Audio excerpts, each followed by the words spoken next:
தாய் வீட்டுக்கு போக வேண்டும். அப்படி தாய் வீட்டுக்கு போனா மட்டும்தான் மக்கள் பசி தீர்க்க முடியும். அப்படி என்றால் நீ மட்டும் போ.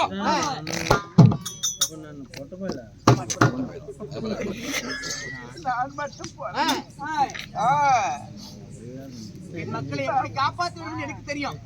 தாய் வீடு போறன்னு உரைக்கிறாயே, ஒருத்தன் நீ போயிட்டு வாமா.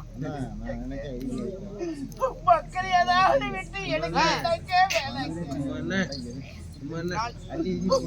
வேதனையோடு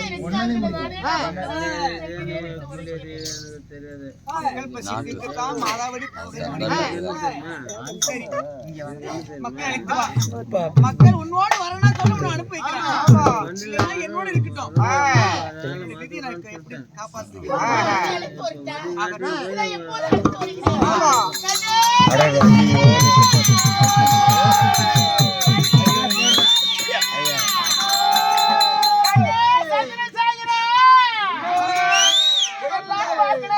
மாமா வீட்டுக்கு